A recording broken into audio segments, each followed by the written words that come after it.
Are you ready for the best damn radio show on the planet? Man Hour Nation, rise up.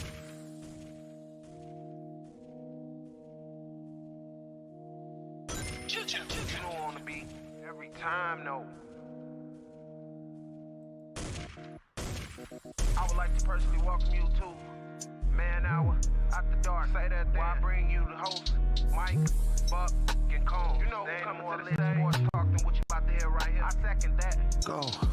You know that it's us when we talking about sports. Giving you facts on the field to the core. Tune in, we need the support. 1 hour too short, then listen some more. On all your stations, not dropping no music. Stripes like Adidas, but Nike just do it. Down 4 in the 4th, we go for the win. Michael 2 seconds, we taking it in. Buck, Mike, and Combs, you know what's going on. Man, now we're After Dark, no LA, we the big spark. No 4th and inches won't cut short. Got the best talking, it's all sports. Buzzing more than buzzer beaters. We coming live, all 3 speaks, go. And what is up, Man Hour Nation? Michael Buckhouse here with the Man Hour. Be sure to head over to manhourradio.com and check out the merchandise page. Of course, phone lines are open all hour, every day. 812-648-HOUR. That is 812-648-4687. This is a live interactive show, so text into the show, call into the show, and we'll get you on air because it is just me flying solo as normal here on the morning show. We are live every Monday through Friday, 10 a.m. East Coast time, right here on YouTube.com and, of course, Roku TV. So big shout out to everybody that is watching us over there at Roku TV. And, of course, guys, if you're going to miss any part of the show whatsoever, you can find us on iHeartRadio, Spotify, and of course, iTunes. And simply head over to youtube.com/manhour. Hit that subscribe button, hit that bell icon. And we do upload the clips each and every day over there, 24 hours a day, 365 days a year. So, guys, it is time to get into some great NFL sports talk here. Of course, we do got Georgia, Alabama happening tonight for the college football championship game. There will be a lot of eyes peeled on that game. We're going to talk a little Chargers and Raiders last night. That was an excellent game going down to the wire. Did they tie? Who knows? Of course, the Colts. Got to talk to Colts.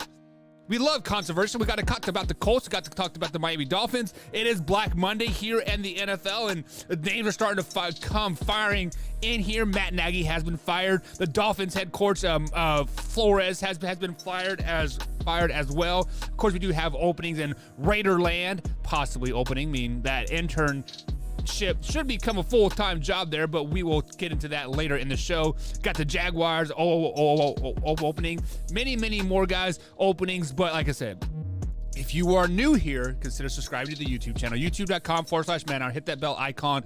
We are giving away a trip to Vegas during the NFL draft, so simply become a $5.99 member or higher right here on youtube.com/manhour and get you free entry into that Vegas trip. We cannot guarantee you entry into the NFL draft because it is first come, first serve on the draft, but we will get you flight and hotel over there into Vegas during the NFL draft. But it is that time of day where we sit back and we say, what is the word? That's right, bird is the word.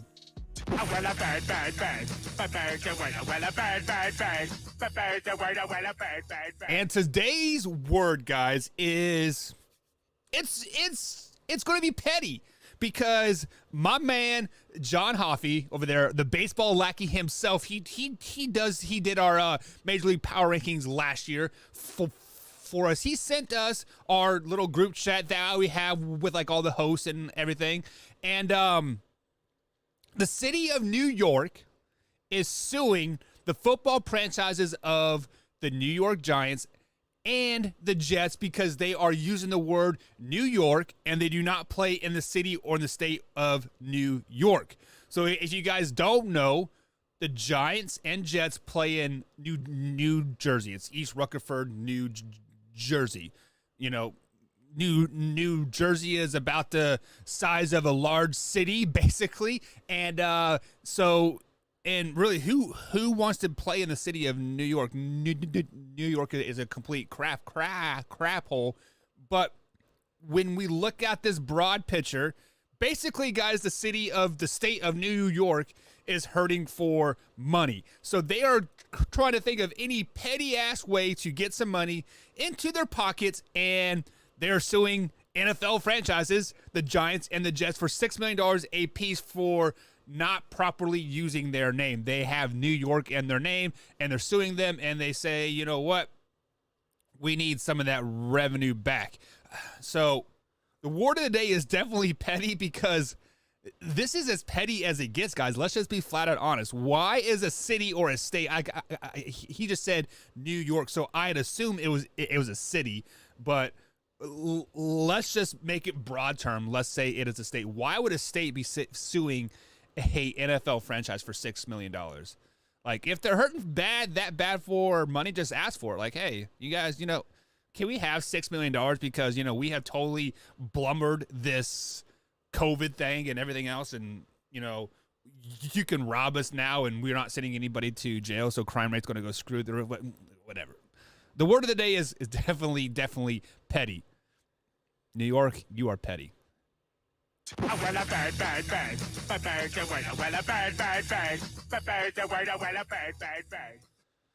Alrighty, guys. Now let's get into some sports talk here. Week 18 is well past us now. It was a great Sunday night matchup.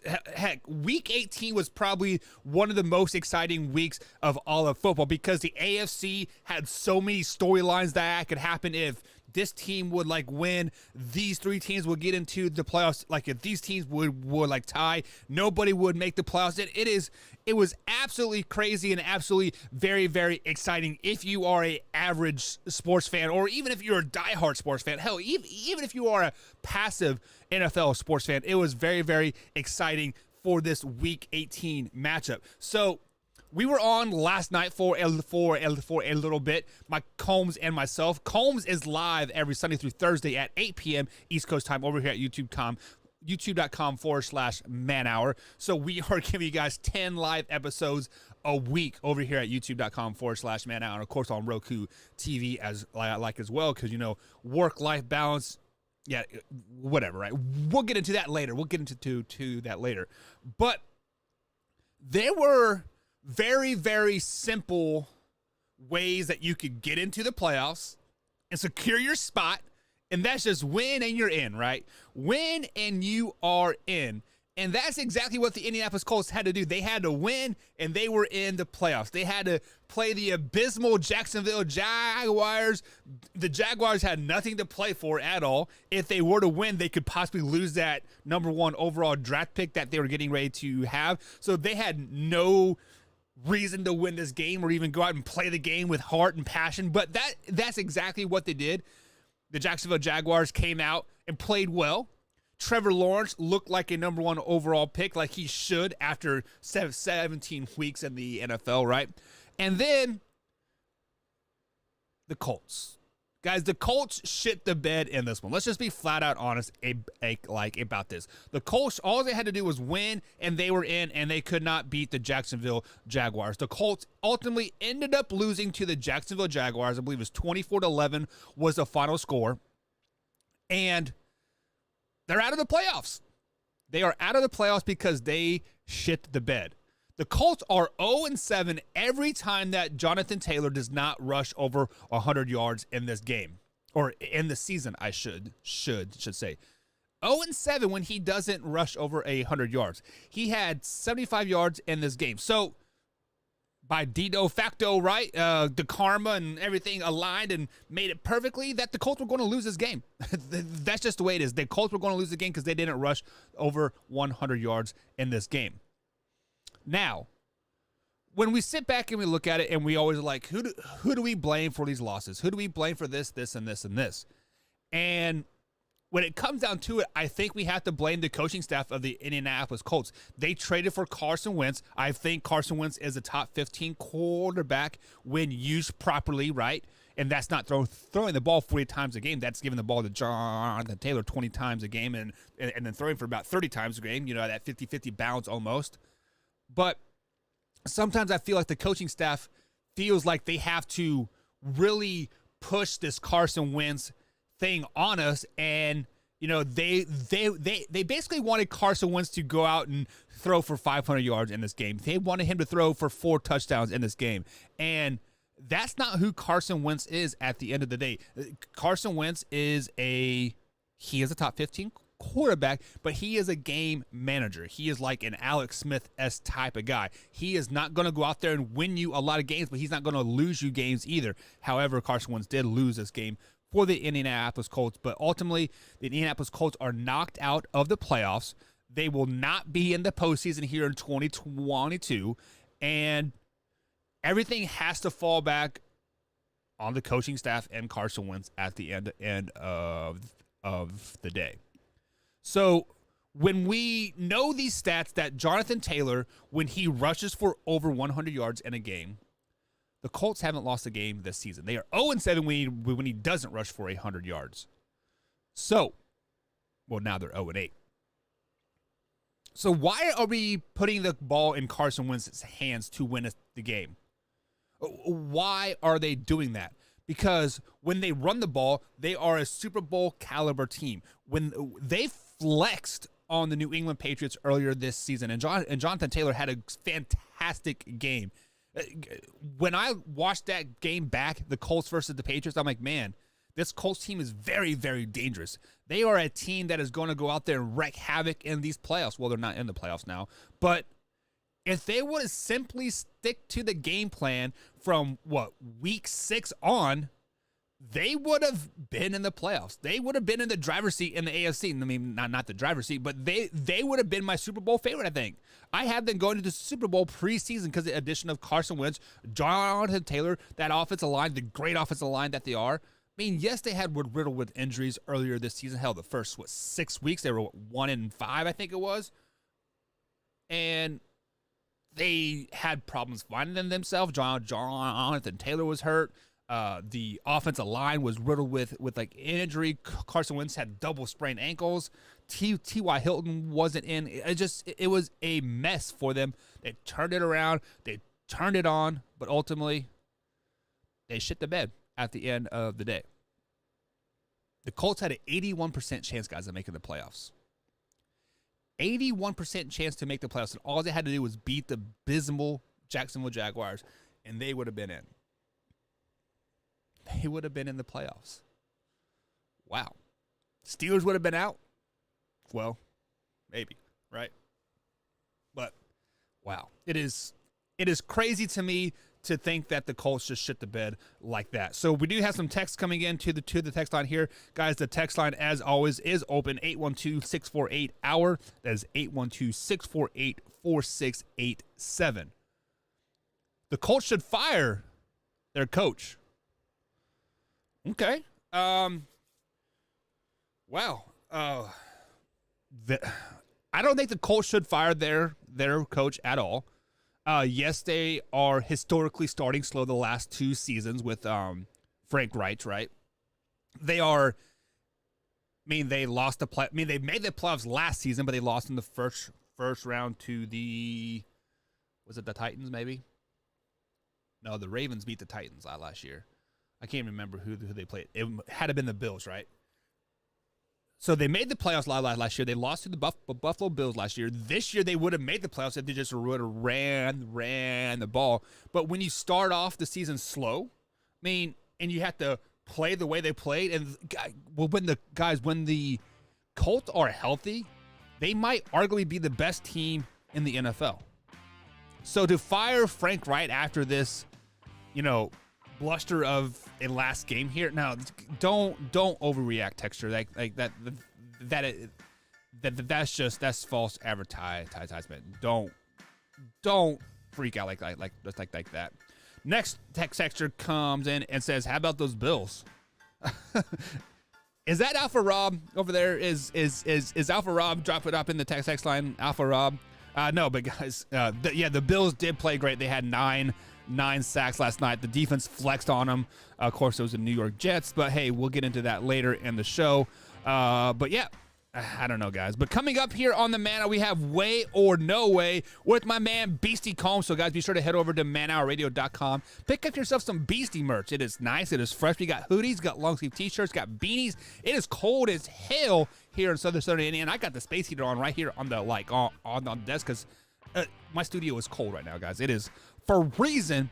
But guys, Way or No Way coming up here on the Man Hour. Sit back, relax, and enjoy this little break. The lights are flashing red. Roku TV, guys, give a shout out. YouTube.com/Man Hour, guys. Check us out. We'll be right back. Once I'm home from work and relaxing, I watch Man Hour while doing dishes. In bed, hiding from the wife and kids. what do you do? Your husband and kid are obsessed with the Man Hour. You watch it with them.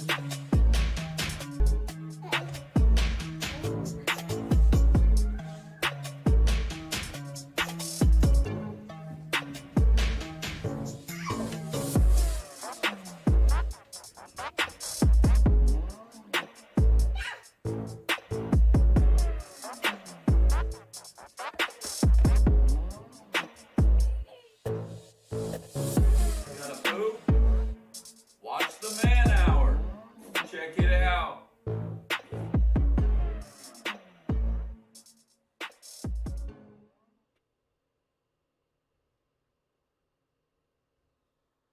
Have you ever wanted to go to Vegas to see the NFL draft?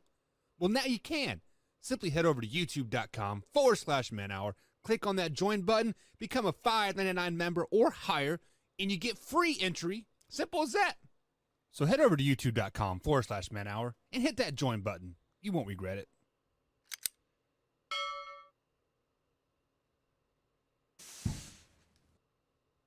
You're watching Man Hour. Hit that like button, baby. Man Hour Nation, it's your boy BC Beastie Brandon Combs coming to you with a special message. 22 veterans a day commit suicide. Now, that's 22 too many. And here at the Man Hour, we want to bring awareness to this.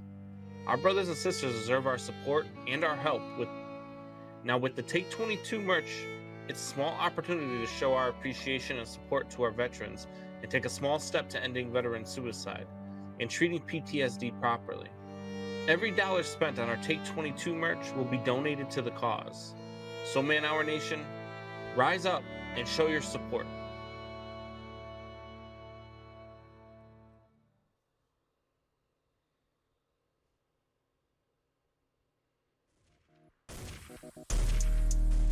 And welcome back to the Man Hour, guys. Michael Buckasha here with the Man Hour. Sure to head over to manhourradio.com and check out the merchandise page. Text lines are open, 812-648-HOUR. That is 812-648-4687. You can call or text into the show, of course. But guys, if you like anything that we are doing here, especially here over youtube.com/Man Hour, hit that like button, hit the subscribe button, guys. This is just a little sample of what you get each and every day over here at the Man Hour. When me and Combs are together, guys, it is like magic, and we make babies all the time here. So Roku TV, guys, check us out. We are doing great things over there as well. But it is time for the infamous Way or No Way. This was recorded last night with my man Beastie Combs. I was on the show last night because Sunday nights are my free nights, but I won't be on for the rest of the week. So here on the morning show. But guys, check out Way or No Way, and if you enjoy it, guys, definitely tune into the Man Hour every day, 10 a.m. and 8 p.m. East Coast time, right here on youtube.com/Man Hour. We'll be right back. Or Way or No Way is coming up. We do have some comments coming in, guys. So we are a live interactive show here at youtube.com/Man Hour. And Offer Brob says, Bill Mafia in the house. And then he says, how about them Bills' #1 defense today? 9 sacks. You guys were playing the Jets. Calm down, Rob. Calm down.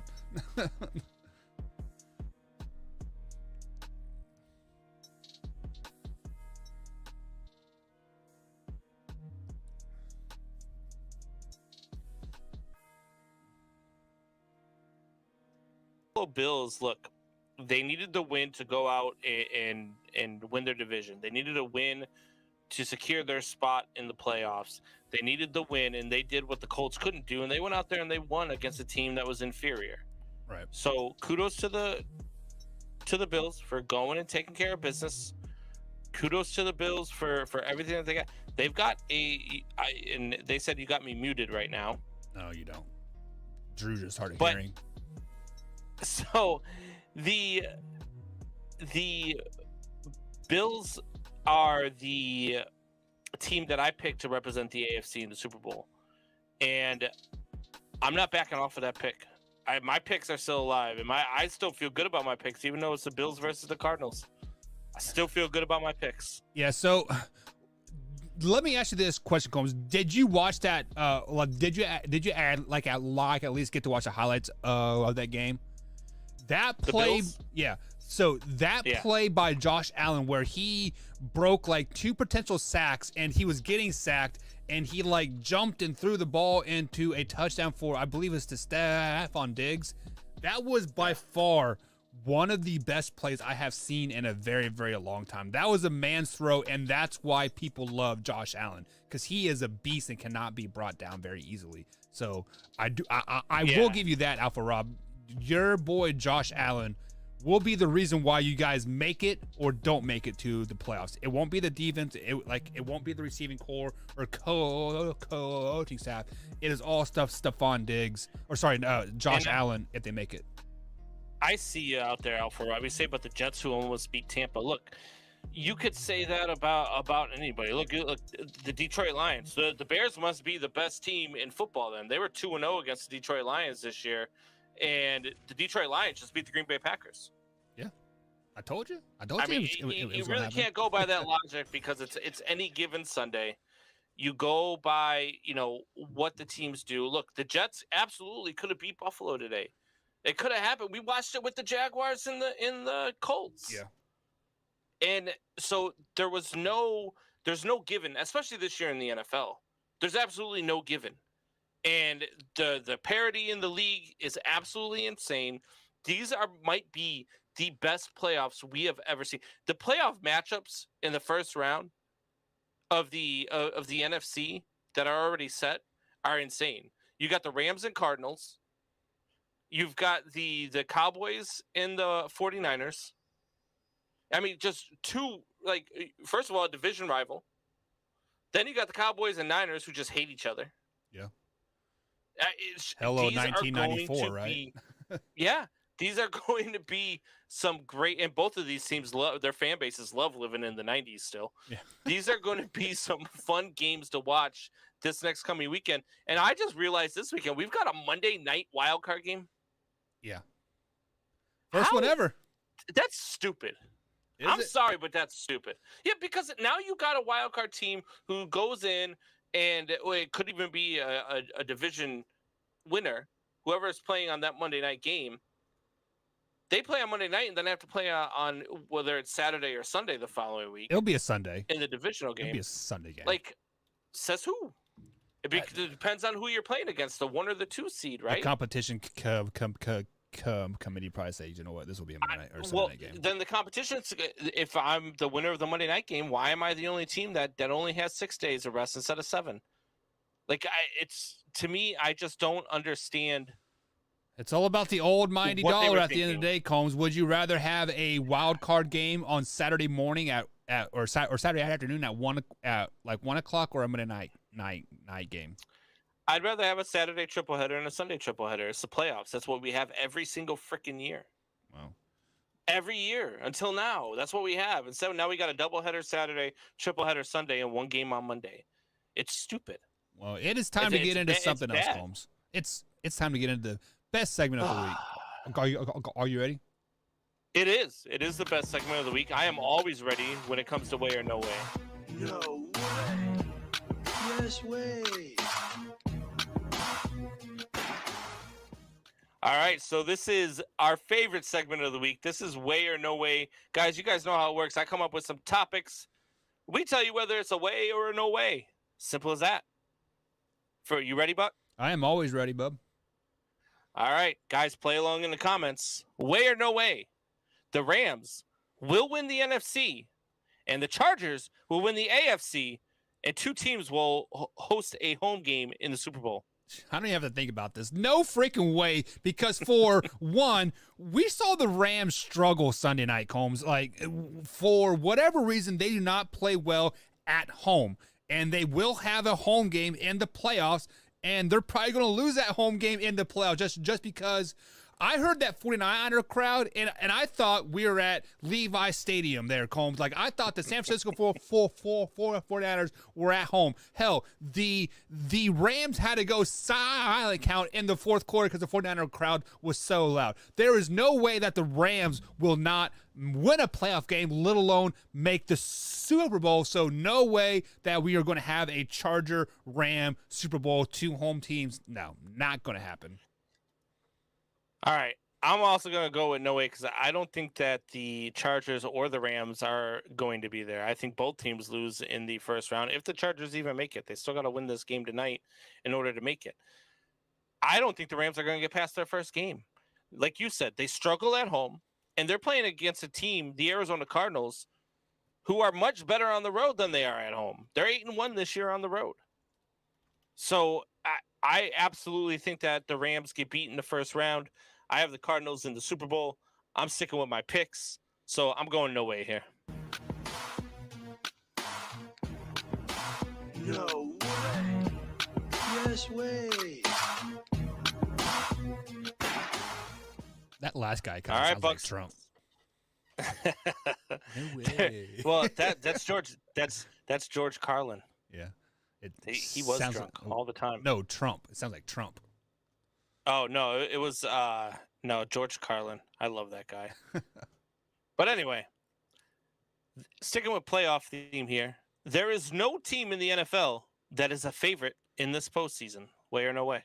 Ooh, and the whole entire playoffs, there's no favorite team. I mean, hindsight, yeah, I mean, there is no favorite because even if you look at the Kansas City Chiefs, they are, back-to-back Super Bowl appearances here, and they were clicking on all cylinders. They played a tough Broncos team and they did come out on top with a defensive touchdown, which is crazy for the Chiefs, right? But then you look at the top seed and the Packers, and then you had the Bills and, the Titans. And if there was a favorite out there, it would have to be the Packers.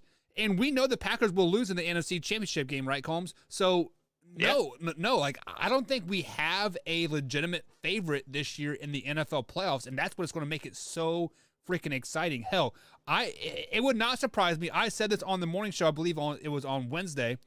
I said, what if the Steelers make it into the playoffs as that 6 or 7 seed, and Big Ben makes a magical run and win a Super Bowl just like what he did for the Bucs in 2005?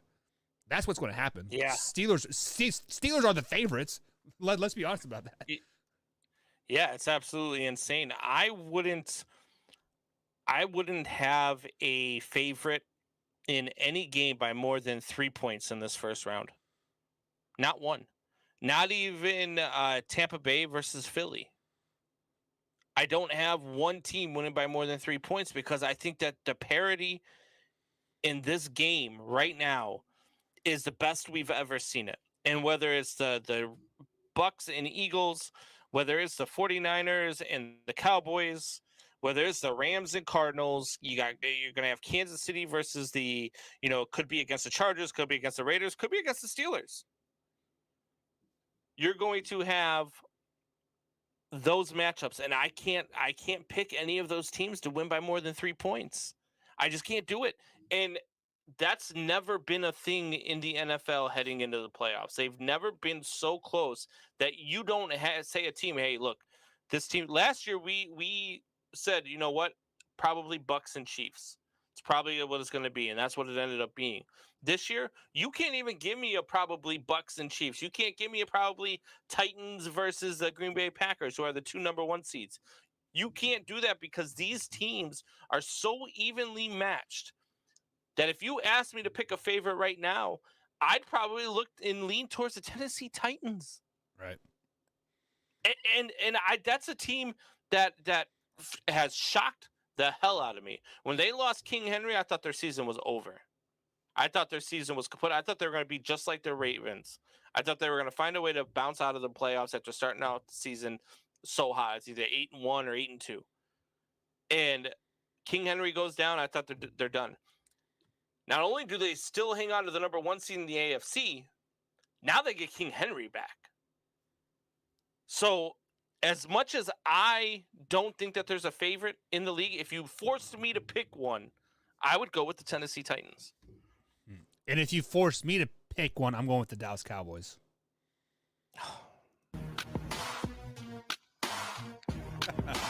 No way. Yes way. No wonder you're always disappointed with football. Anyway, speaking of disappointments, way or no way, there will be more than 7 head coaching positions open by the end of Monday. Wow, 7 seems like a lot. I mean, that'd be what, 25% of the NFL or close to it, right? But let's look at it right now. Right now, we got the Jaguars, Raiders, Broncos. Rumor has it the Vikings and Bears as well, right? We're assuming that the Houston Texans will probably have an opening as well. So right there off the top, that is 6. Now, I have heard that Matt Rule is going to be with the Panthers moving this year, but then also on the bottom of the game, I heard that John Gruden was interested in the Carolina Panther job. So if John Gruden is interested in the Carolina Panther job, that right there will put you in at 7, because who would you rather have, Matt Rule or John Gruden, right? Give me a racist any day of the week if he's going to win championships. But then you look at other teams around the league. There have always been those surprise firings, right? With like Glenn and the Chargers a couple years ago, they were in the playoffs and they let go of him. So I am looking at these possible playoff teams and if they could be making moves within the playoffs. And I think all the playoff teams are safe, but a team that we haven't mentioned is the Seattle Seahawks, and I think that will put them over the number 7 range there. So I am going to go with Wade. There will be at least 7 head coaching jobs come Black Monday, which is tomorrow.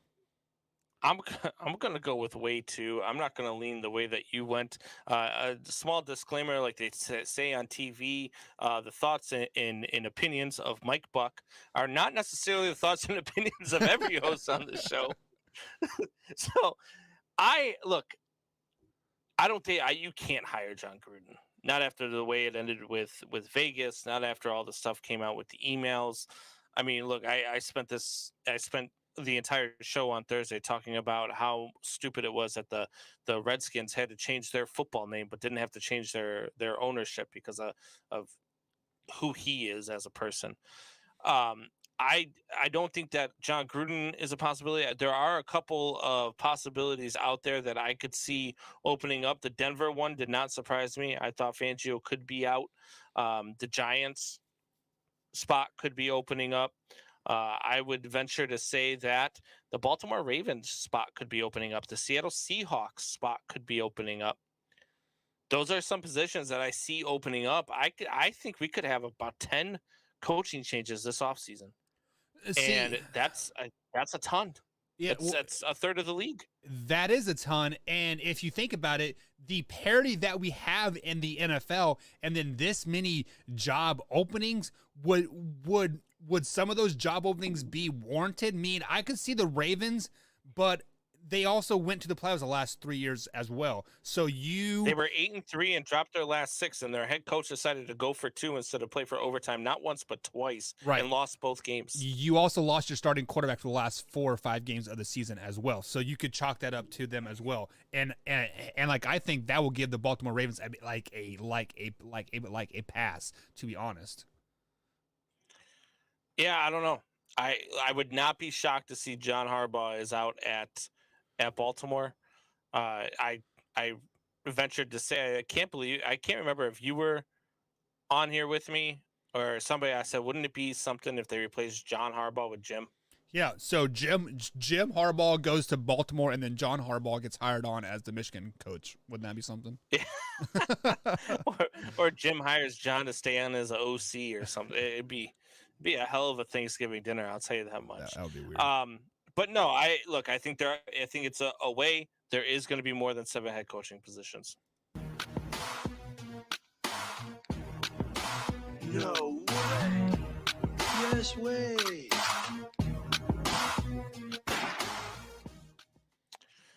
So last one I got for you here, a little disclaimer. I did write this before I saw the ending of the 49ers game. But I'm going to say the Saints are the biggest surprise in the NFL this season. Ooh, Combs. Let's flash back to earlier in this preseason NFL time. Jameis Winston was a top 10 quarterback in the league, right there, Combsy. You said your man Still is. You said your man would lead the Saints to the Super Bowl if he played all season long. Which obviously he played to what, week 5, maybe I think it was, before he tore his ACL. And we saw a Saints team that really never found their footing after that aspect of the game. Now, they were in the heat of a playoff run. Hell, they went through 5 quarterbacks this season, like I think, because they went through Jameis, finished above 500, Hill, and then they had Trevor Siemian, and then Ian Book came in, not Brooke, but Book came in. So for them to be the biggest surprise this year, I'm going to have to go with no way on that, because there is a team that we expected to be great this year, and that is the Baltimore Ravens, and then them missing the playoffs. I think that is the biggest surprise this year, is the Baltimore Ravens missing the playoffs this season. So no way, they are not the biggest surprise. I'm going to say no way as well, because I expected them to be good. I did not expect Jameis Winston. They were 5-2 when Jameis Winston went down. Yeah. And then they lost 5 in a row.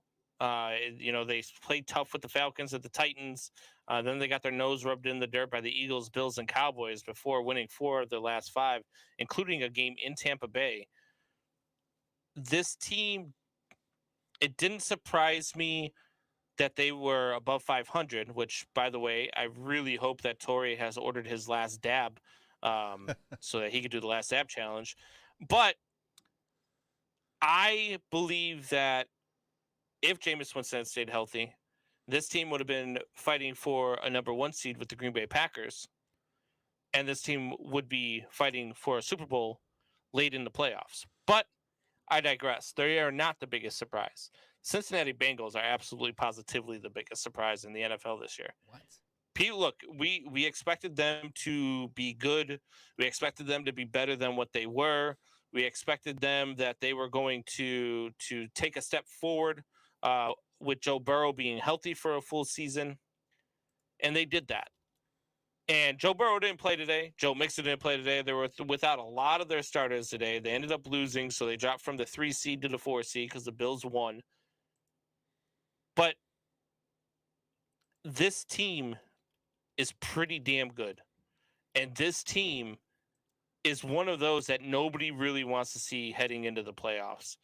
And they're going to play a Patriots team in the first round that is just, I mean, this is going to be a matchup.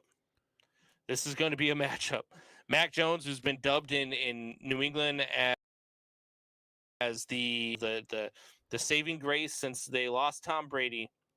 And then you got Joe Burrow, coming in. And look, Joe Burrow, to me, was the best quarterback in his draft class. And he's about to prove it. And I think that they're going to beat New England. I think that Cincinnati is going to make a deep run into these AFC playoffs. So I am not one to challenge your opinion just because, you know, it is your opinion. But did you not say that the Cincinnati Bengals were pretty damn good with Joe Burrow on the field last year, and they were making big strides, and you expect him to be good this year? He was 2-7-1 last year, I do believe. So he was he played over half the year. No. So are you out of your mind? Yeah, he was 2-7-1 as a starter last year. Joe Burrow, it was not week 9 when he got hurt. It was earlier than that. I'm looking at the record right now. He was 2 wins, 7 losses, and 1 tie last year. This year he was 10-6 as a starter. So with that being said, didn't we all sit here and say that the Bengals were going to probably win that division this year?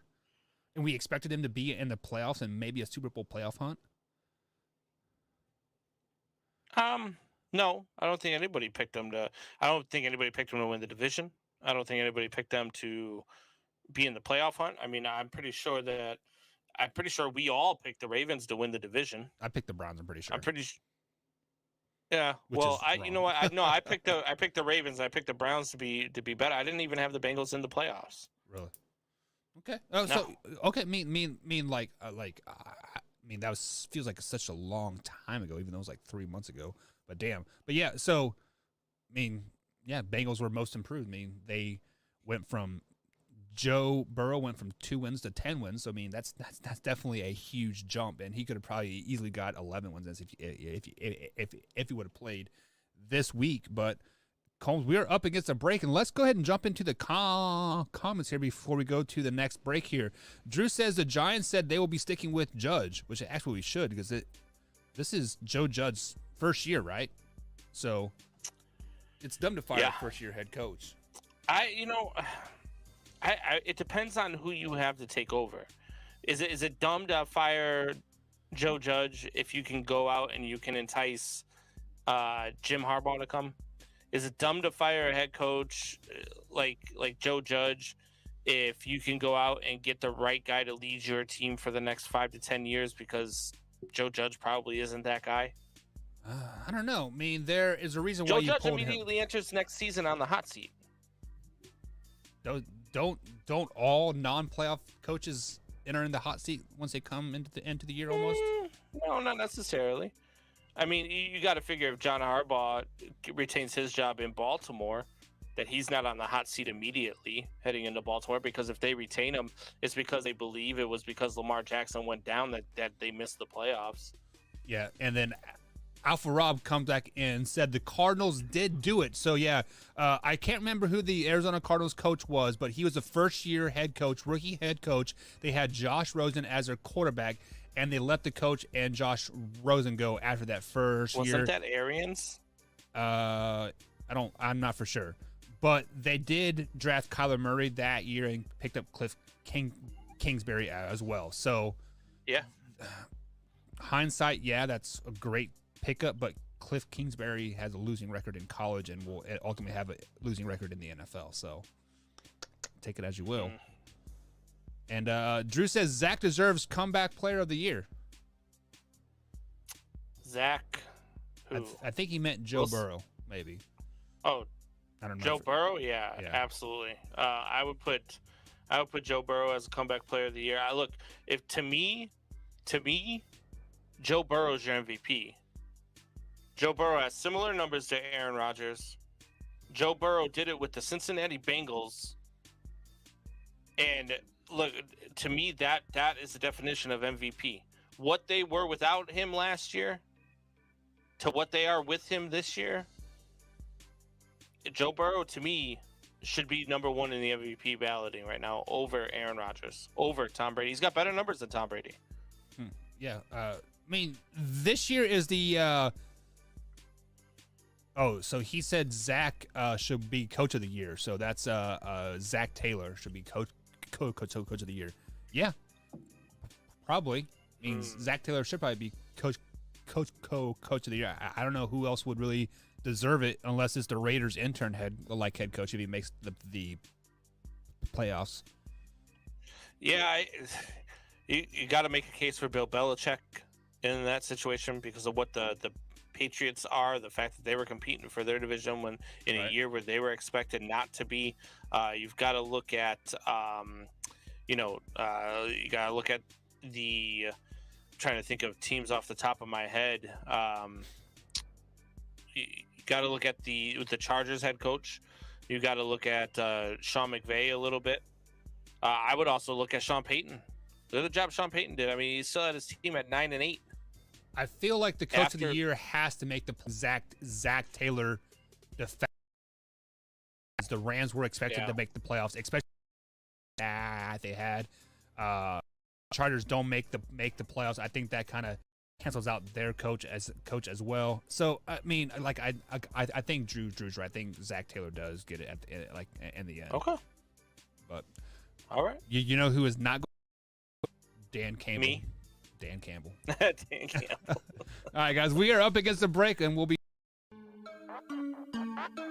Once I'm home from work and relaxing, I watch Man Arrow while doing dishes. In bed, hiding from your wife and kids. what do you do when your husband and kid are obsessed with the man hour? You watch it with them.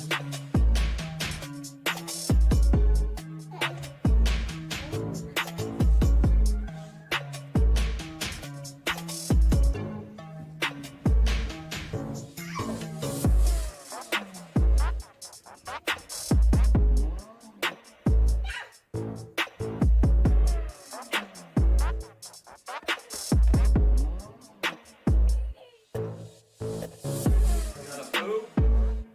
Watch the Man Hour. Check it out.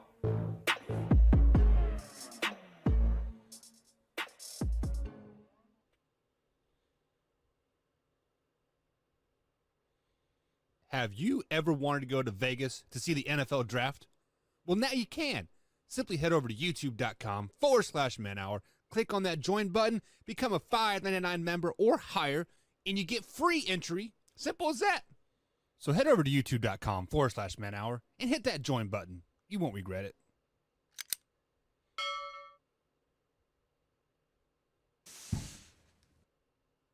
You're watching Man Hour. Hit that like button, baby. Man Hour Nation, it's your boy BC Beastie Brandon Combs coming to you with a special message. 22 veterans a day commit suicide. Now, that's 22 too many. And here at the Man Hour, we want to bring awareness to this. Our brothers and sisters deserve our support and our help with the Take 22 merch. It's a small opportunity to show our appreciation and support to our veterans and take a small step to ending veteran suicide and treating PTSD properly. Every dollar spent on our Take 22 merch will be donated to the cause. So Man Hour Nation, rise up and show your support.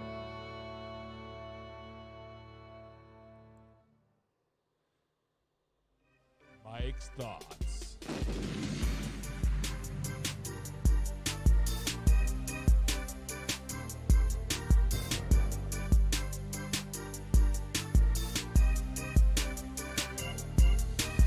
And welcome back to the Man Hour, guys. Michael Buckeiser here with you live in the morning at 10 a.m. East Coast time every Monday through Friday right here on youtube.com/man and, of course, Roku TV on the Northeast Streaming Sports Roku channel there. Roku channel. Roku.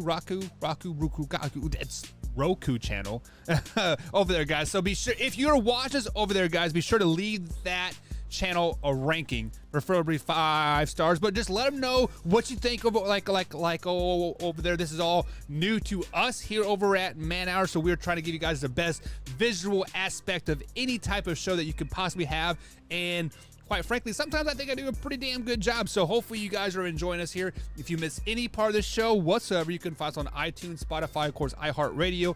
But most importantly, you can find us on Good Pods.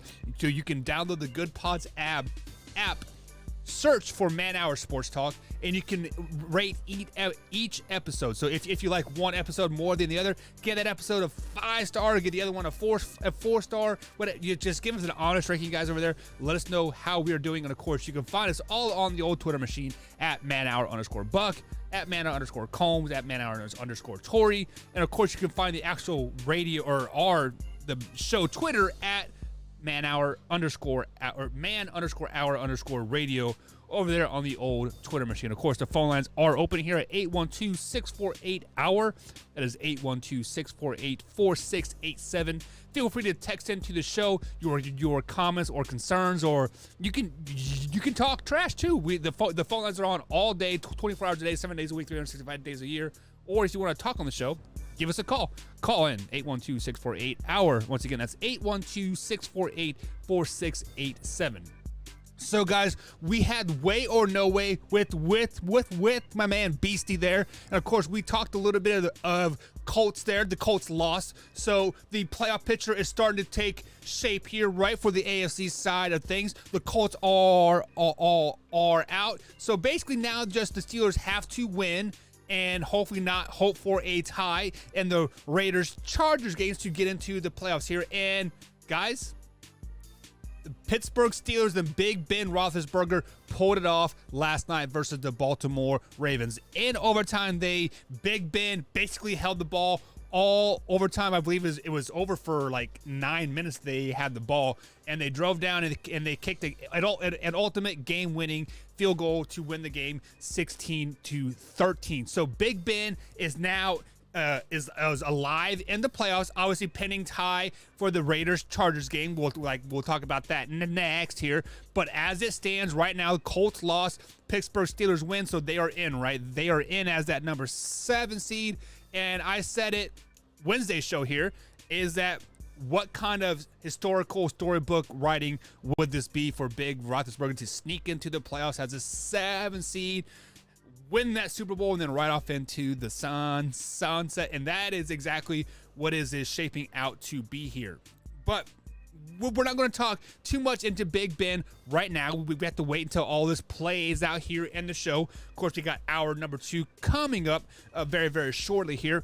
But the thing that I want to talk about here is this Huntley kid for the Baltimore Ravens. Obviously, today is Black Monday in the NFL. We touched a little bit on John Harbaugh, or Way or No Way, which was recorded last night here on Man Hour Live at youtube.com/Man Hour. Pulled that out just to give you guys a little sample of what happens there over on the nighttime things. But obviously, John Harbaugh is reportedly to keep his job here. But what kind of future is taking shape for these Baltimore Ravens here? And to me, Huntley is the future in Baltimore. Whether you guys want to, yes, I know we are all prisoner of the moment. We all saw Huntley. Yes, he did lose four games as a starter, right? But also I feel the Ravens we're going to lose those 4 games whether Lamar Jackson started or Huntley started, just because they were destined to not make the playoffs this particular season. So when I say Huntley is the future in Baltimore, I'm not saying Huntley himself. I'm saying a Huntley type of quarterback, meaning Lamar Jackson has to evolve his game, aka learn how to pass the damn ball and be a better quarterback, if the Baltimore Ravens ever want to have any type of success in the NFL moving forward. Now, will Huntley be on the Ravens next year? Absolutely not. Huntley is gone in Baltimore. Why? Because they don't want any type of quarterback controversy in Baltimore whatsoever. They don't want Lamar Jackson to have to look over his shoulder. They don't want the fans to be screaming for Huntley when Lamar Jackson starts 0-3 next year. They don't want any of that whatsoever, because I think Lamar Jackson is a fragile case of a quarterback there. So Huntley will be gone in Baltimore. You will probably see him in a division rival uniform. Pittsburgh Steelers, Cleveland Browns. Those 2 teams are really, I think, are high on the Huntley list right now. So the Baltimore Ravens are reportedly going to keep John Harbaugh as coach, which is probably a mistake. But the Baltimore Ravens are kind of, I think, treading water on a sinking ship right now. So hopefully next year they can right the ship and Lamar Jackson is back to what he used to be a little bit and just learn how to pass the ball a little bit here. But also on the flip side of the coin here, like I said earlier, the Pittsburgh Steelers held the ball pretty much all overtime there to basically seal that 16-13 win here. The Ravens, they got an opportunity to touch the ball in the second half, right? Or in overtime, but I got to ask you guys this question. Should the overtime rules be changed? Now, as it stands right now, if the team that receives the ball first kicks a field goal, the other team has a chance to come back and match that score or score a touchdown to win the game, right? But if the first team scores a touchdown, the game is over. And the question is going to be answered simple as this. Yes, the overtime rules need to be changed. Just make it into a sudden death thing. There is no need to play a full quarter out. Do it like college. We've had this talk over here on Man Hour many, many times.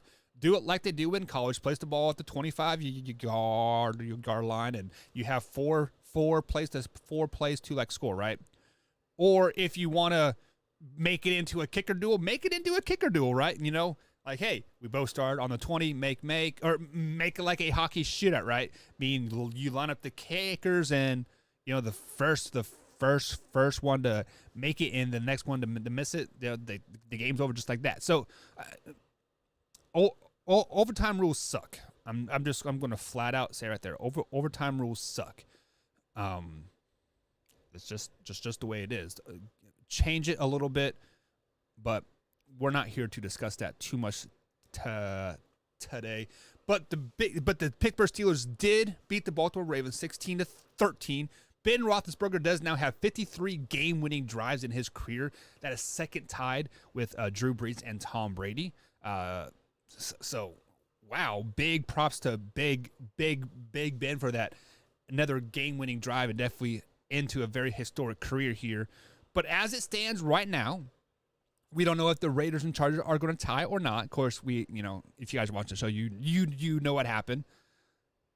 Pittsburgh Steelers are in the playoffs playing my Kansas City Chiefs. So now we got to talk about that Chargers Raiders game, right?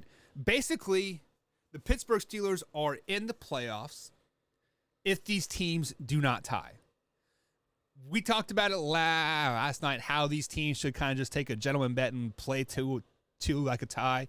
And Combs is like, well, what if it was like 35 tie, right? And long behold, guys, the Chargers were down by 15 with about 5 minutes left in the game. It was 29-14, I believe it was. They were down by 15 points, 5 minutes left.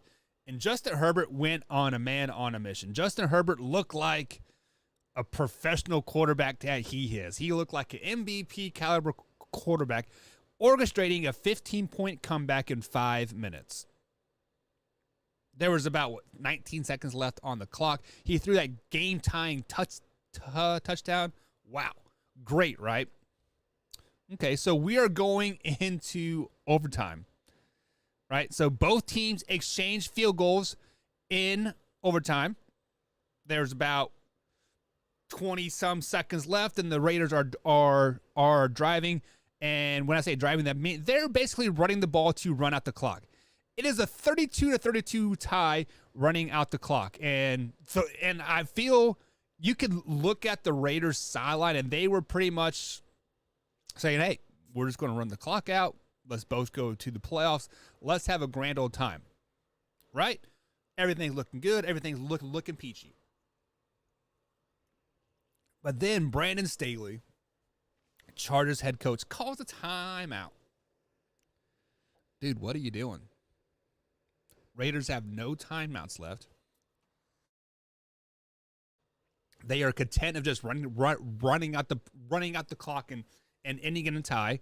You could have made the playoffs. You are a better team than the Raiders. You are a better franchise than the Raiders. Coaching staff, no. Obviously, Brandon Staley's a dumbass, but we'll get to that later on Black Monday, if he should be fired or not. But he calls a timeout and lets the Raiders run another play. And the Raiders get into field goal range there, and they call another timeout. What in the world are you doing calling these timeouts for the Raiders? Long story short, Raiders field goal team comes on. 2 seconds left in overtime. Kick a game-winning field goal to send the Raiders into the playoffs, and the Chargers are going home. All you had to do was tie, let the game clock run out, and you would have been in the playoffs, Brandon Staley and the Los Angeles Chargers.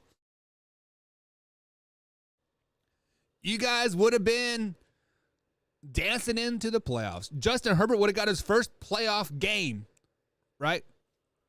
You guys would have been probably a favorite in the playoffs. Chargers looked pretty good. Granted, they lost 4 of the last 5 games to end the season, but regular season. But first 3 quarters of the season, they look great. Heck, I had the Chargers as my AFC West pick to win the division. Not my Kansas City Chiefs. I had the Chargers winning that the division. Chargers have a great team, guys. They have a great team, but the coaching staff failed them. All you had to do is not call timeouts. You would have been into the playoffs. Now, on the flip side of that coin, the Raiders. why were you guys so content of just milking out the clock and getting a tie? I mean, the Raiders were in a win-win position, I guess, to end the game because they had no timeouts left. There was like a minute and some odd change left on the clock, and they had a long ways to go. It was like 60 yards to go to get into field goal range. So they are content of running the ball because they don't want to turn it over and throw a pick six and lose the game. So great job for the Raiders, right, to lose that game. They were playing not to win, but they really had no chance of losing the game either because they were running the ball and whatever, right? Kudos to the Raiders. Kudos to Derek Carr. Derek Carr is quietly, guys, becoming a great quarterback in the NFL. We see it year after year after year. He improves every year he is on a football team. From his rookie year till now, he has improved every season. Quietly, probably a top 10 quarterback in the league. So when February, March rolls around and me and Combs bust out our top 10 rankings for each position, I'm probably going to have Derek Carr in the top 10. Spoiler alert. Derek Carr will probably be in the top 10. I see it. My eyes tell me that he is becoming a great quarterback. Why John Gruden did not like him and whatever, I don't know. Maybe he is too passive. Maybe he's too likable. Maybe he is doing too great of things there, right? Making John Gruden a job a little bit easier. Granted, John Gruden's gone now, but making his job a little bit easier. I don't know. For whatever reason, the Raiders and John Gruden did not like Derek Carr. And Derek Carr is a staple for the Las Vegas Raiders for many, many years to come. This season, we better not hear Derek Carr's name in trade rumors at all. If his name gets brought up in trade rumors, something is wrong with the Raiders organization. I mean, there obviously is something wrong with the organization anyways, DUIs and killing people and whatever, right? Moving like cities every two years, but we digress from that. If Derek Carr is brought up into any trade rumors this season, something is wrong with the Raiders. It is simple as that. You guys are absolutely asinine, absolutely dumb. So the AFC playoffs picture has now taken fruition here. The Raiders are in, Colts are out, Chargers are out, Steelers are in. So this gives us our seed. I mean, the Titans did business against the Houston Texans. They clinched that number 1 overall seed. Kansas City Chiefs come in at 2 with their win over the Broncos. Right? We got the Bengals. We got the Bills. They did their thing. They clinched the division.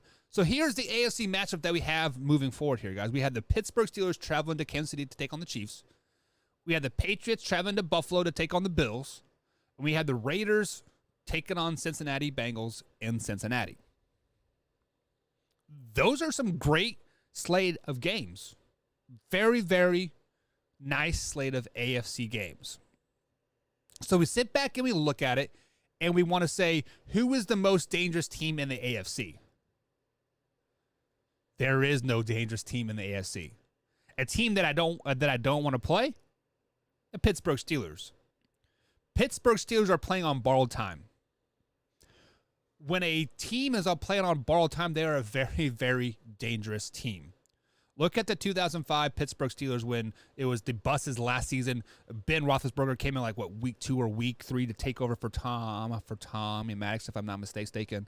And they were a very, very dangerous team. They were on borrowed time. They slid in there as a 6th seed, and they won every road game into the playoffs to send the bus off into the sunset. Well, guess what? Pittsburgh Steelers slid into the playoffs as a 7th seed. Big Ben Roethlisberger's last ride, right? They had to play on the road. If they were to beat the Chiefs, they would have to play the Titans at Nashville. And then if you know, if the seeds hold true, then they'll have to travel to Cincinnati to play the Bengals, which they lost to this year, right? So, I mean, writing is on the wall. So when we look at it, who is the most dangerous team in the AFC playoffs? I'm going to have to go with the Buffalo Bills. What I saw from Josh Allen yesterday, he has stupid arm talent. I said it. He has stupid arm talent, and he will make or break the Buffalo Bills going into the Super Bowl run that they're getting ready to go into. If they lose in the first round, it won't because of the defense. It won't because of the wide receiver core. It won't because of their running back. It won't because of the coaching staff. It'll be because of Josh Allen. Josh Allen will be the reason why they win or lose this first round game and the second round game and the championship game and the Super Bowl. It is all on Josh Allen at the end of the day, and they are the most dangerous team because they are. I don't think we've seen the ceiling for the Buffalo Bills yet. We saw it earlier in the season when, you know, they were scoring 40, 44, 45 points on, you know, 3 or 4 straight weeks. We saw them trending upward, and then boom, down they went. If they could get to that level where they were scoring those 44 points again and the defense was shutting people out, very, very dangerous team. However, there is a such thing as been there, done that type of thing.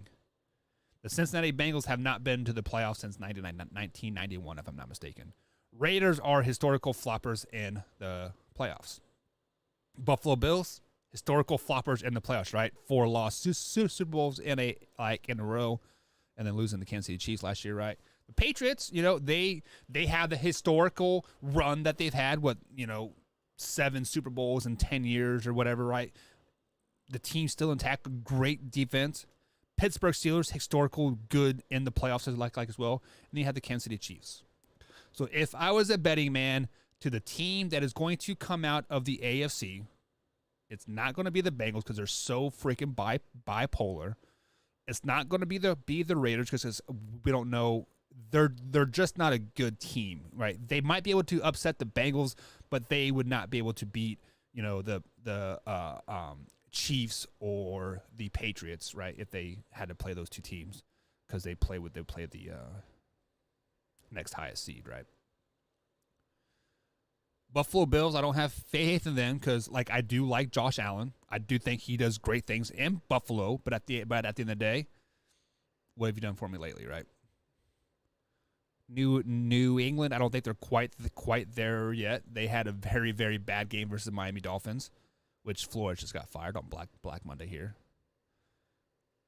So if I'm a betting man, King Henry is back for the Tennessee Titans. That doesn't matter. I'm going to bet against my Kansas City Chiefs, and I say the Pittsburgh Steelers is the most dangerous team. I'm going to renege of everything that I just said, and the Pittsburgh Steelers are the most dangerous team in the playoffs right now. This is a team that you do not want to play in the playoffs at all. Sorry, guys. Sorry, Chiefs fans. Sorry, Bill fans. Pittsburgh Steelers, don't want to play them. Don't want to do it, guys. On the other side of the break, we got NFC side of things to talk about. We're going to talk some Jimmy G and 49ers. The Rams. What's wrong with the Rams lately, guys? Cardinals? Cowboys? NFC playoff picture coming up, guys, here on the Man Hour. Stay tuned, sit back, relax, and enjoy. We'll be right back. Once I'm home from work and relaxing, I watch Man Hour while doing dishes. In bed, hiding from the wife and kids. what do you do when your husband and kid are obsessed with the Man Hour? You watch it with them.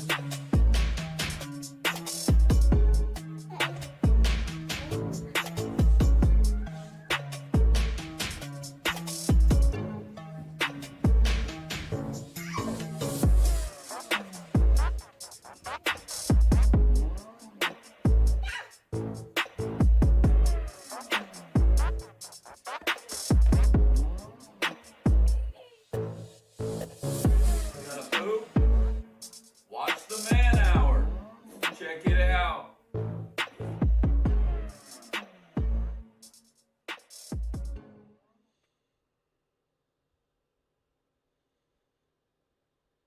Have you ever wanted to go to Vegas to see the NFL draft? Well, now you can. Simply head over to youtube.com/manhour, click on that join button, become a $5.99 member or higher, and you get free entry. Simple as that. So head over to youtube.com/manhour and hit that join button. You won't regret it.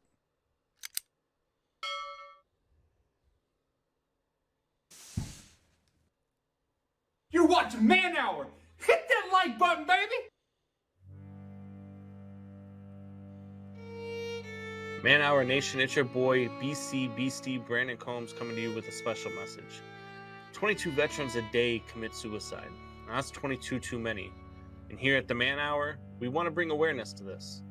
Our brothers and sisters deserve our support and our help with the Take 22 merch. It's a small opportunity to show our appreciation and support to our veterans and take a small step to ending veteran suicide and treating PTSD properly. Every dollar spent on our Take 22 merch will be donated to the cause. So Man Hour Nation, rise up and show your support.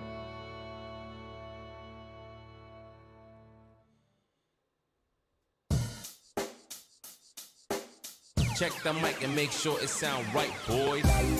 And welcome back to the Man Hour, guys. Michael Buckheiser here with the Man Hour. Be sure to head over to manhourradio.com and check out the merchandise page. We got the Beastie merch. We got the original Man Hour logo merch over there.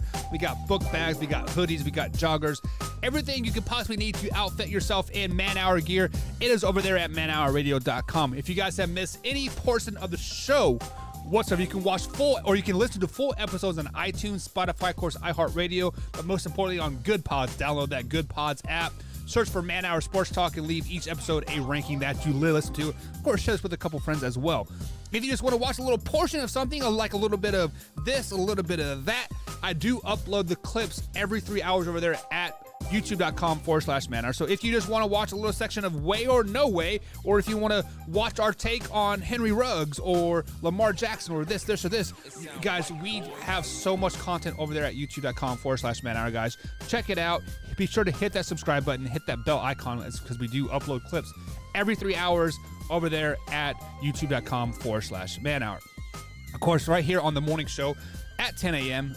every Monday through Friday. The phone lines are open, 812-648-HOUR. That is 812-648-4687, as we are live here on Roku TV every Monday through Friday as well. So we do got a text coming in here and said, why didn't the Raiders just let the clock run out? Well, like I said, guys. So first things first, Texter. Thank you to Texter for the text, and let me complete the text. I'm sorry. He said, why didn't the Raiders just let the clock run out? It is always nice to see all of your division teams in the playoffs. Well, first things first there, Texter. I get what you're saying about, well, the Raiders were trying to let the clock run out. They were running the ball up the middle. They were not trying to bust a big play. They weren't calling timeouts. Brandon Staley and the Los Angeles Chargers were the ones calling the timeouts. They were the ones doing what it just shows you that that he's not a very good coach at the end of the day. And also, yes, it is nice to see your other divisional teams make the playoffs. I guess per se, but let's just be honest. At the end of the day, F the Chargers, F the Raiders, F the Broncos, right? I don't care about any of my divisional foes. I'm worried about me. I don't care whether I beat you 3 or 4 times in the regular season and you make the playoffs, because I don't want to play you in the playoffs. I've already played you twice. We know each other way too well. I don't want to play you in the playoffs. I don't want to see you in the playoffs. I don't want to see any success out of the divisional opponent that I have. I don't want to. I want my divisional opponents to go 0-7, 17 every year. I don't care. I flat out do not care about your success at all. So the Raiders were trying to just let the clock run out. The LA Chargers were not. At the end of the day, the Chargers shit the pooch, right? Isn't what that old saying is? They shoot the pooch. They let the urine run down their leg. That's just what happened. Brandon Staley should be fired here on Black Monday, much like Matt Nagy has just been fired. Zimmer is reportedly to get fired today. Flores just got fired for Miami Dolphins after beating the Bill Belichick and the Patriots. Hell, he was 4-2 versus the Patriots his 3 years over there at my Miami. So that was a very big, surprising firing. So like I said last night here on youtube.com/man hour, since we are there Sunday through Thursday live over there at YouTube, there was going to be a surprise firing, and there is going to be one of many. So Flores is out and Miami, guys. So let's get into some NFC playoff talk here. And the NFC was the most conventional, normal playoff season that we had. There was basically two teams vying for one spot, and that was the 49ers and the Saints. The 49ers just had to win, and they were in, or a Saints loss, and they were in. So Saints obviously had to win, and the 49ers lost, and then bada bing, bada boom, basically win, and you're in the process of today's show. So I got to sit down, and I got to watch that San Francisco 49ers game. Going through the first quarter, it was 17-0. Rams looked great, 17-0. They were clicking on all cylinders. They were running the ball. They were passing the ball. The 49ers had like a 44 total yards going at halftime. It was crazy, right? They look like poopy.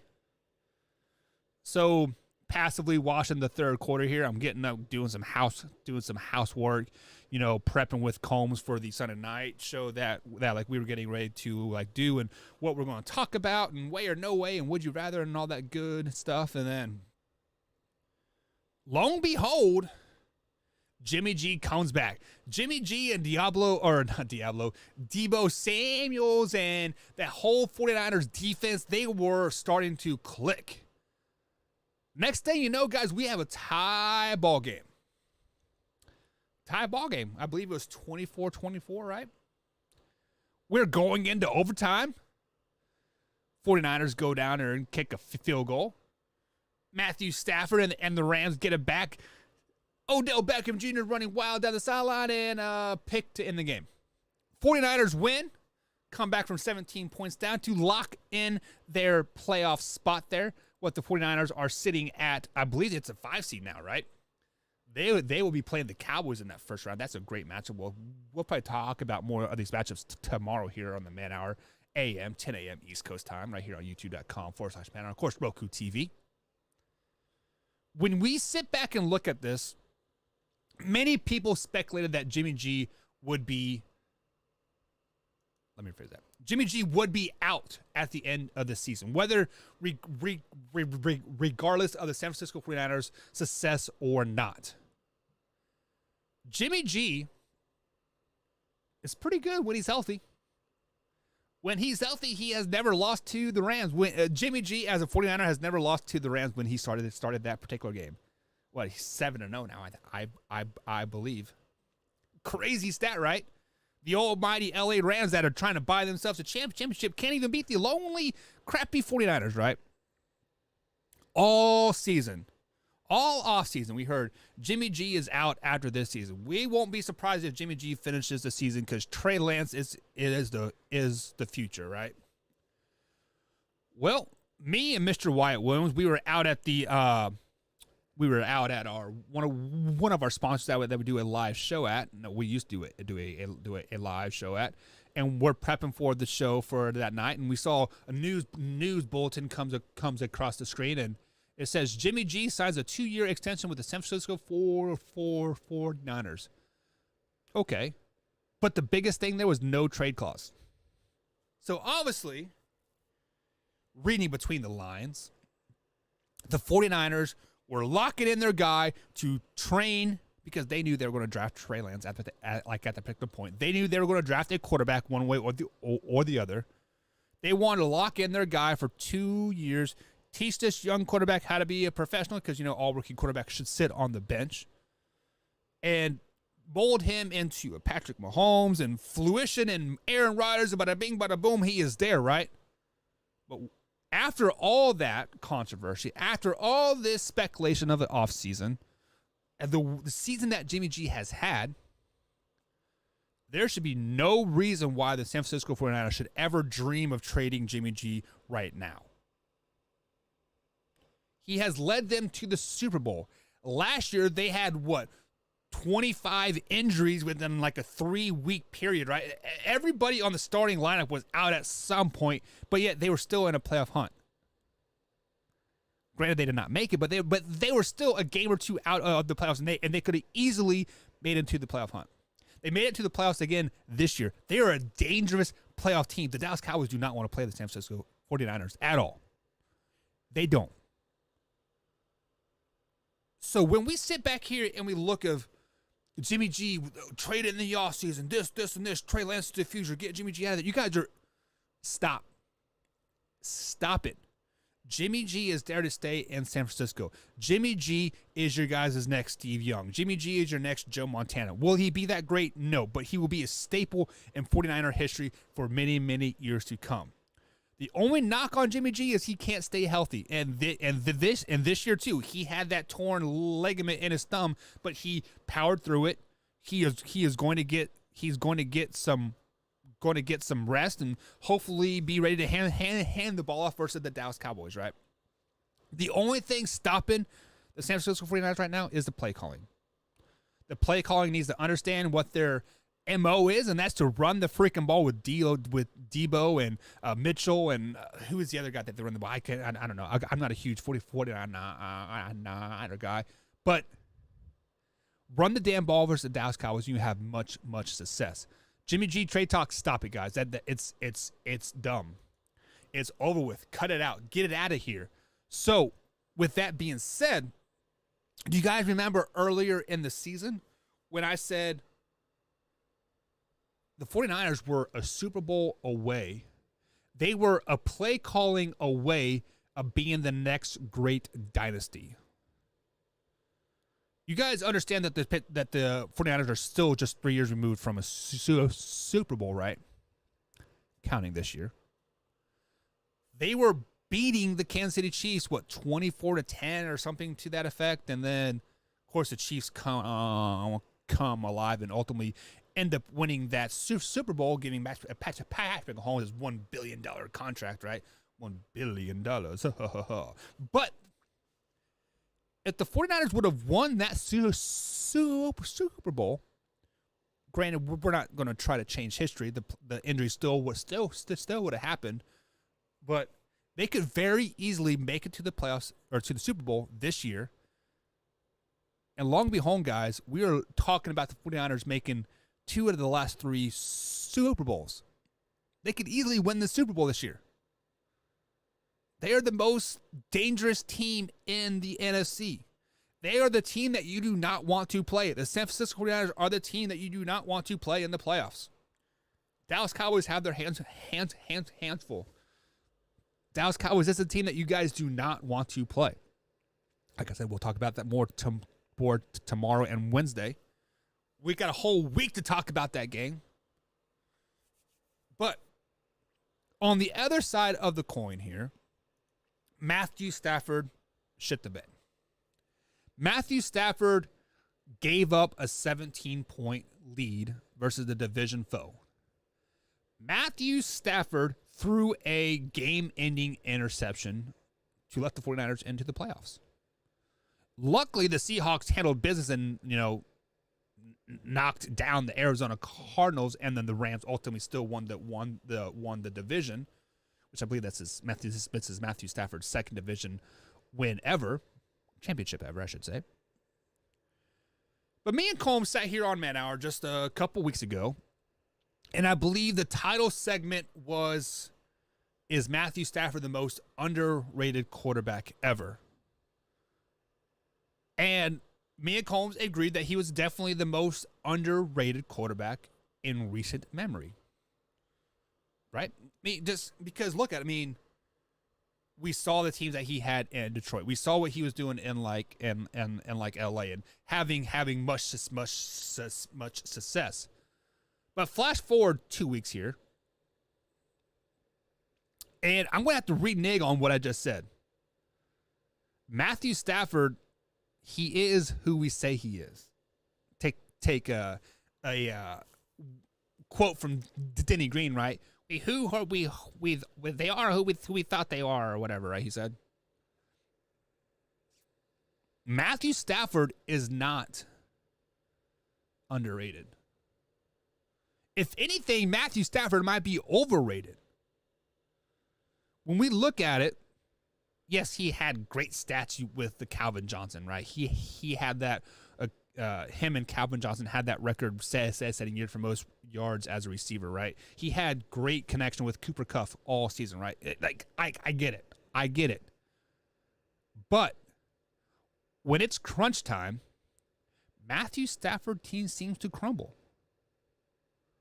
Look about it. All season long, when the Rams have kind of had their backs up against the wall, Matthew Stafford throws a pick six.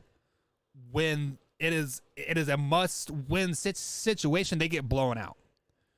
When you have to drive the ball down the field to even try to tie, to take it into the next possession into overtime, you kind of force the ball and you throw a pick six. Matthew Stafford might be the most overrated quarterback in the NFL. Let me know what you guys think. Is he overrated? You can text the show at 812-648-HOUR. That's 812-648-4687. Text lines are always open. Feel free to call into the show as well. We are live every Monday through Friday here at 10 a.m. East Coast time. Right here on youtube.com/manhour. Of course, Roku TV on the Northeast Streaming Sports site. We're also on iTunes, Spotify, iHeartRadio. And of course, Good Pods. Download that Good Pods app and give us a ranking. Guys, we are up against the break here. We have a half hour left in the show here. We're going to break down the rest of the NFC playoff picture. And might give you guys two early picks here. I don't know. Haven't quite decided yet. I go by the cuff. This is live, raw, uncut sports talk, guys, here at Man Hour. Head over to manhourradio.com. Check out the merchandise page. We'll be right back. If I'm home from work and relaxing, I watch Man Hour while doing dishes. In bed, hiding from the wife and kids. what do you do when your husband and kid are obsessed with the Man Hour? You watch it with them.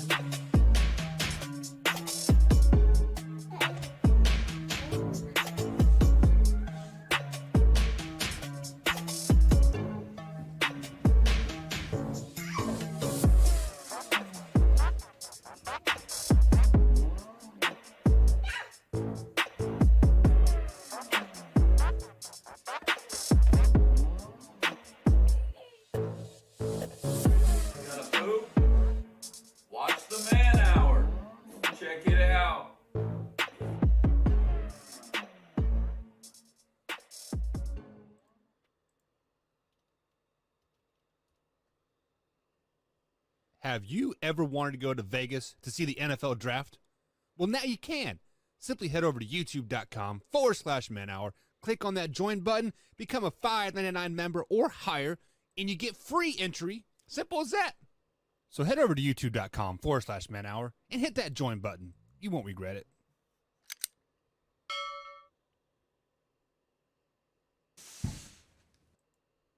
You're watching Man Hour. Hit that like button, baby.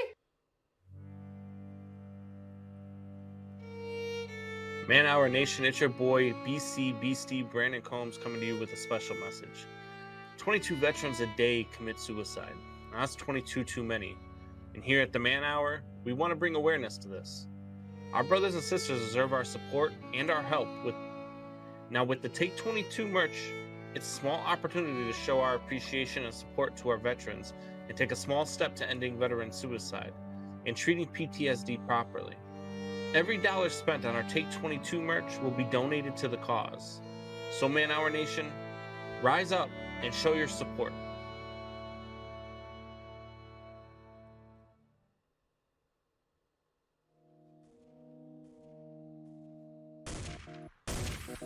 And welcome back to the Man Hour, guys. Michael Buckheiser here with the Man Hour. Show to manhourradio.com and check out the merchandise page. Phone lines are open as always here at youtube.com/manhour.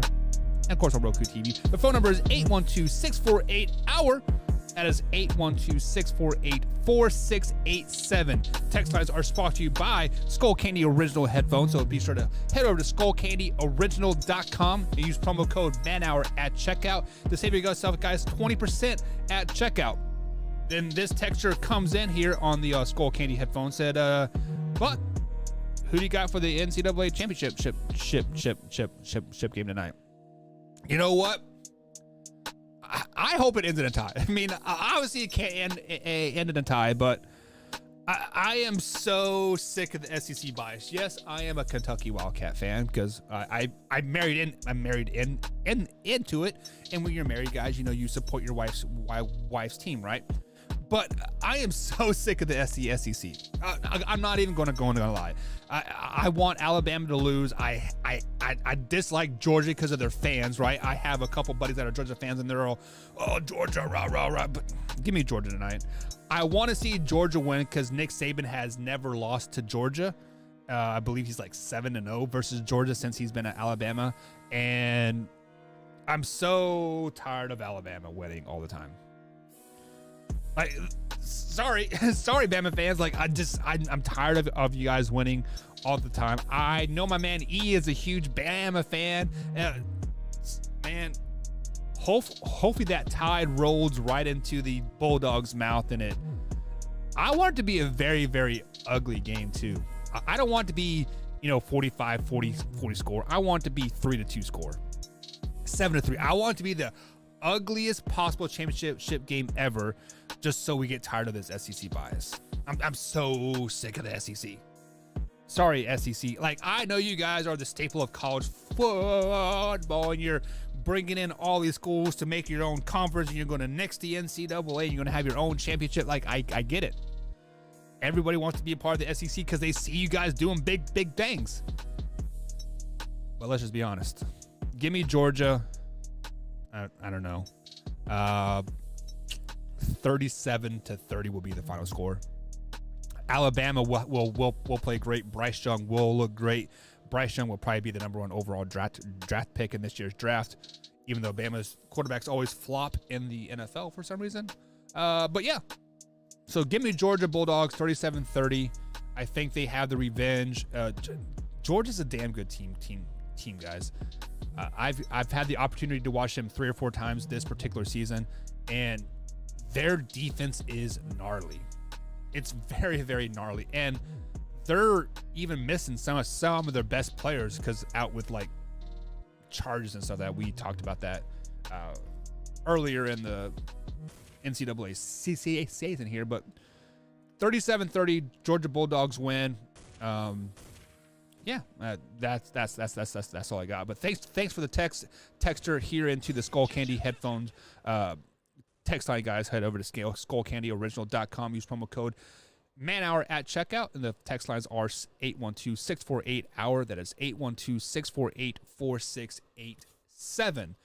One day I'll think I'll rememorize that full phone number, but how often do you call yourself, right? Very, very, very rarely.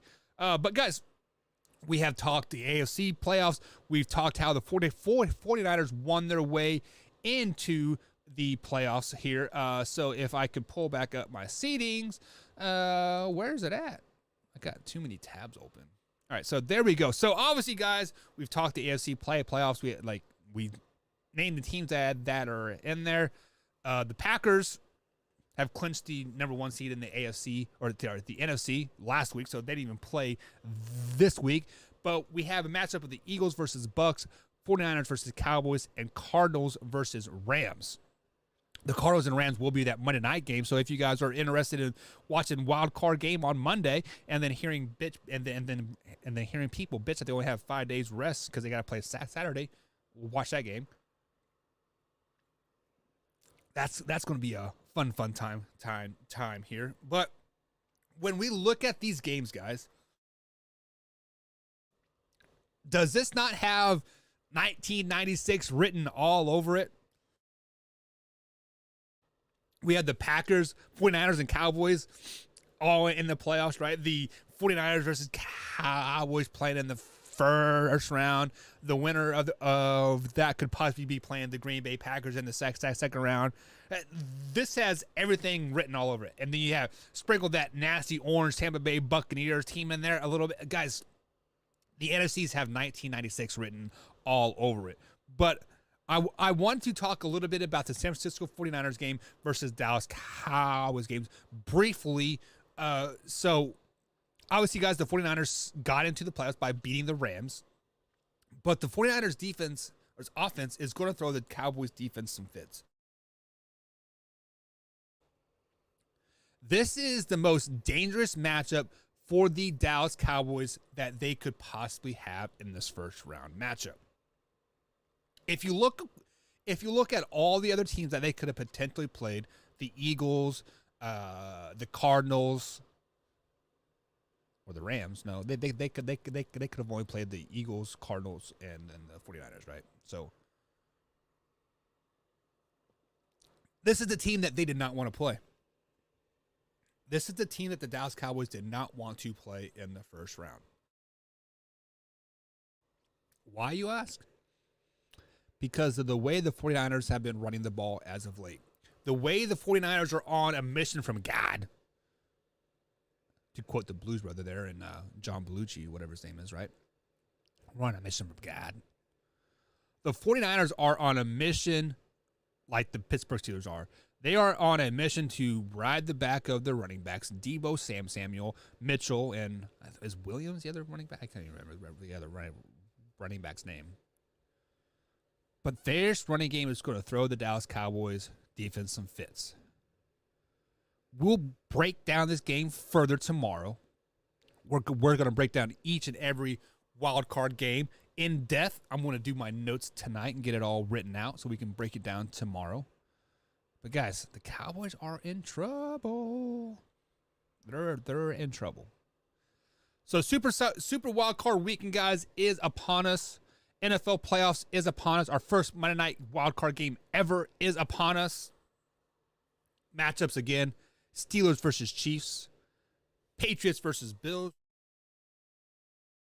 Raiders versus Bengals, the Raiders, Eagles versus Bucks, 49ers versus Cowboys, and then the Monday night game, Cardinals versus the Rams. Very exciting weekend starting that Saturday at 4 p.m. East Coast time here, guys.